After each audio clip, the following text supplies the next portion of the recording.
আল্লাহ তাআলা বলে নবী আমার ওই মানুষদেরকে আমি আল্লাহ জান্নাত দিব না। আল্লাহ তাআলা পরের আয়াতে আল্লাহ তাআলা বলেন ومنهم من يقول ربنا آتنا في الدنيا حسنة وفي الآخرة حسنة وقنا عذاب النار। আল্লাহ তাআলা বলে নবী আমার আরেক দল মানুষ দুনিয়াতে আছে যেই মানুষগুলি আমি আল্লাহ তাআলার জন্য বাইতুল্লাহতে যাইতো, জোরে বলেন সুবহানাল্লাহ।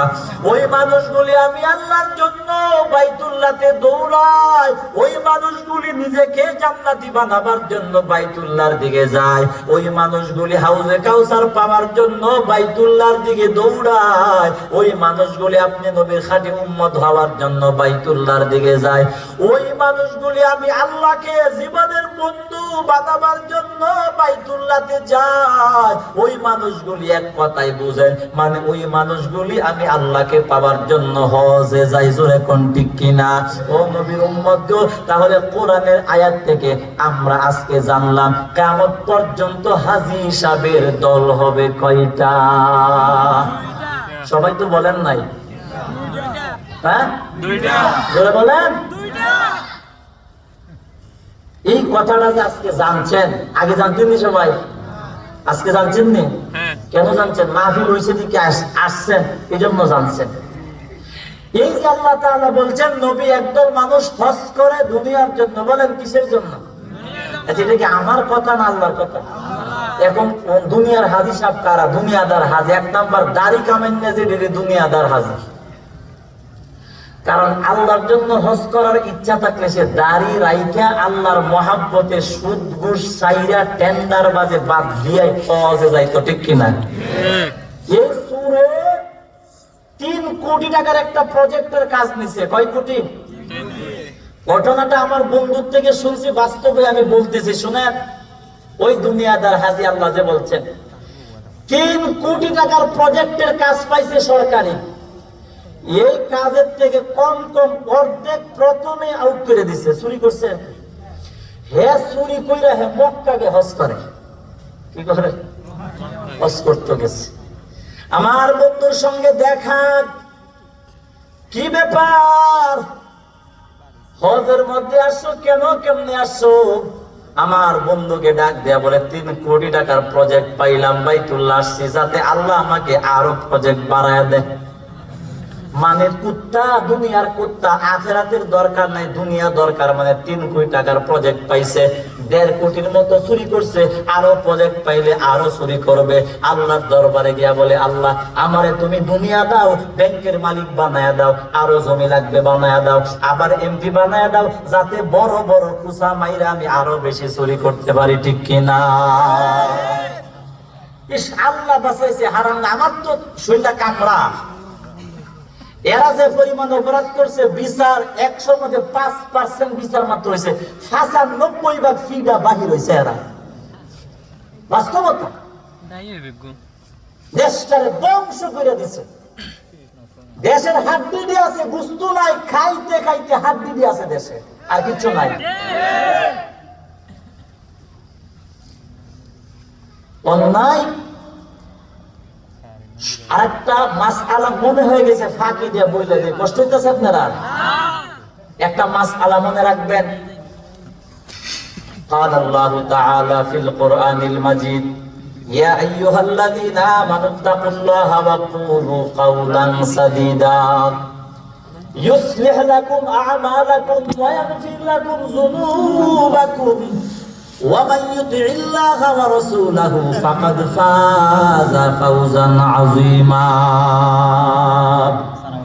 আল্লাহ পাক রব্বুল আলামিন বলে ঈমানদার, আমি আল্লাহকে যারা বিশ্বাস করছো তারা ঈমানদার, আমার নবীকে যারা বিশ্বাস করলা তোমরা ঈমানদার। আমি আল্লাহকে যারা আল্লাহ বইলা মানছো, আমার নবীকে যারা শেষ নবী বইলা মানছো, আমার কোরআনকে যারা আসমানি কিতাব বইলা মানছো, আখিরাতকে যারা বিশ্বাস করছো, জান্নাত জাহান্নাম যারা মানছো, পরকাল যারা বিশ্বাস করলা, অন্ধকার কবরে আযাব সত্য যারা মানছো, আল্লাহ বলে তোমরাই তো ঈমানদার। আল্লাহ বলে ঈমানদার রে, আমি আল্লাহ তোমাদেরকে উপদেশ দিলাম 2টা। 1 নাম্বার উপদেশ ইত্তাকুল্লাহ। আল্লাহ বলে মরণ পর্যন্ত আমি আল্লাহকে ভয় করো। যতক্ষণ আমি আমি আল্লাহর ভয় তোমার ভিতরে থাকবে ততক্ষণ পর্যন্ত গুনাহ করা সম্ভব হবে না। আল্লাহ তাআলা বলে আমি আল্লাহকে মরণ পর্যন্ত ভয় কর। 2 নাম্বার উপদেশ ওয়া কুলু কাওলান সাদিদা। আল্লাহ তাআলা বলে 2 নাম্বার উপদেশটা হলো আল্লাহ বলে মরণ পর্যন্ত সদা সর্বদাই সত্য কথা বলবা। কার বিধান? জোরে বলেন। এখন সত্য কথা বলার বিষয়টা একটু ব্যাখ্যা করলে বুঝবেন সহজে। নামাজ যে আমরা পড়ি ইবাদত মনে কইরা পড়িনি, কথা কইনি আকুরে থাকলে না, কথার জবাব দেন আমার সঙ্গে। নামাজ যে আমরা পড়ি আমল মনে কইরা পড়িনি, সবাই বলেন। নামাজ যে আমরা পড়ি আমল মনে কইরা নামাজ পড়ি। নামাজ যে আমরা পড়ি নামাজ পড়লে সওয়াব হবে ওই নিয়তে নামাজ আদায় করি। রোজা রাখি আমলের নিয়তে, ঠিক কিনা বলেন? রোজা রাখি আমলের নিয়তে, আমরা হজ করি আমলের নিয়তে, আমরা বিভিন্ন আমল করি আমল সওয়াবের নিয়তে, মানে আল্লাহর জন্য। ও নবীর উম্মত, এজন্য আল্লাহর পয়গম্বর হাদিসে পাকে বলে ইন্নামাল আমালু বিন্নিয়াত, যে কোনো আমল করবা ওই আমলটা আল্লাহর দরবারে পৌঁছার জন্য, কবুল হওয়ার জন্য সবার আগে তোমার দরকার নিয়তের অবস্থাটা ভালো করে লাগবে। ও নবীর উম্মত, নামাজ যে আদায় করছ ওই নামাজটাকে আল্লাহর জন্য পড়লা নাকি মানুষের জন্য পড়লা? কারণ নবীর যুগের মুনাফিকরাও আমার নবীর পেছে নামাজ আদায় করতো, জোরে কোন ঠিক কিনা? মুনাফিকরা নবীর পেছে নামাজ আদায় করিয়া আবার মুনাফিকদের কাছে কোন যাইতো, আল্লাহ তাআলা বলে ওয়াইদা খালাউ ইলা শায়াতিনহিম ক্বালু ইন্না মাআকুম। মুনাফিকরা বলতো এ তোমরা না আমাদের সাথে মুহাম্মদে আমিনের পিছে কেন নামাজ আদায় করছো? ওই সবাই মুনাফিকরা বলতো ক্বালু ইন্না মাআকুম, আসলে আমরা তোমাদের সঙ্গে। আরে মুহাম্মদে আমিনের পিছে নামাজ আদায় করলাম কেন জানো? মানুষকে দেখাবার জন্য। আমরা যে মুনাফিক যাতে তারা বুঝতে না পারে, জোরে কোন ঠিক কিনা? এমন একদল নামাজি দুনিয়াতে আছে, ওরা নামাজ আল্লাহর জন্য পড়ে না, নির্বাচন আসলে নামাজি হয়, নির্বাচনের আগে টুপিওয়ালা হয়। নির্বাচন আসলে আলেমদের সাথে কত মহব্বত, কত মায়া। ও নবীর উম্মত, এরা চরিত্র মুনাফিকদের চরিত্র, ঠিক কিনা বলেন? উম্মতের দল আমাদেরকে ওলামায়ে কেরামদেরকে বলে ধর্ম ব্যবসায়ী। আসলে ধর্ম ব্যবসা আলেমরা করে না, আলেমরা সারা বছর নামাজ আদায় করে, জোরে বলেন ঠিক কিনা? আলেমরা সারা জীবন নামাজ আদায় করে, সারা বছর মাথায় টুপি দেয়, সারা বছর আমল করে। আর তোরা নির্বাচনের আগে কুকিল পাখির মতো সাজিয়া ইসলামের একটা লেবাস ধরে, এমপি মন্ত্রী হওয়ার পরে শয়তান দিয়েও পরে খুঁজা পাওয়া যায় না। ও নবীর উম্মত, তাহলে আমরা সত্য কথা যে বলবো, কেন বলবো জানেন? আল্লাহ তাআলা বুঝায় দে বান্দা, এ বান্দা নামাজ পড়া আমি আল্লাহর হুকুম। ও বান্দা মাহে রমজানে রোজা রাখা আমি আল্লাহর বিধান, মানে আমি আল্লাহর হুকুম। সব আমল করা যেমন আমি আল্লাহর হুকুম। আল্লাহ তাআলা বলে বান্দা নামাজ যেমন ফরজ বলে কেন? আল্লাহ তাআলার বিধান, সেজন্য নামাজ ফরজ। মাহে রমজানে রোজা ফরজ কেন বলে? আল্লাহর বিধান। আল্লাহ তাআলা বলে বান্দা নামাজ যেমন আমার জন্য পড়ো, সওয়াবের জন্য পড়ো। রোজা যেমন আমার জন্য রাখো, সওয়াবের জন্য রাখো। হজ যেমন আমার জন্য করো, সওয়াবের জন্য করো।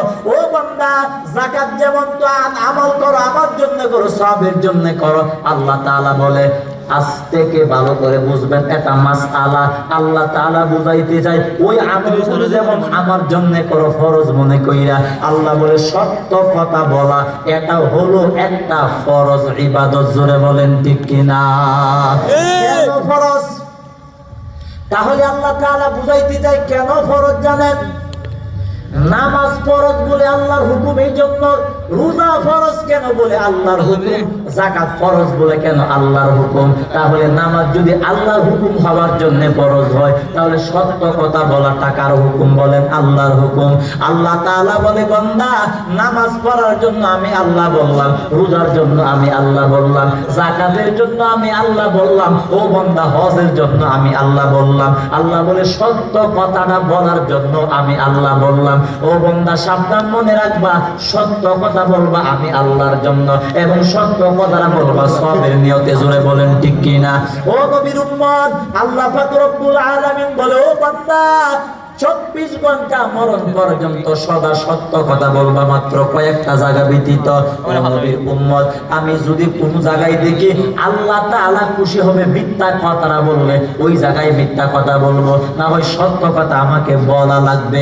ও নবীর উম্মত, আল্লাহ পাক রব্বুল আলামিন বলে, বান্দা যে কোনো আমল করবা আমি আল্লাহর জন্য করবা। তাহলে আজকের থেকে নিয়ত করেন, কতদিন তো সত্য কথা বলতেন এমনি নিয়ত ছাড়া, আজকের থেকে ওই নিয়ত করে সত্য কথা বলবেন। কোন নিয়ত? নামাজ পড়াটা আল্লাহর হুকুম, রোজা রাখাটা আল্লাহর হুকুম, সত্য কথা বলাটাও আল্লাহর হুকুম, ঠিক কিনা জোরে কোন? নামাজ পড়লে যেমন সওয়াব হয়,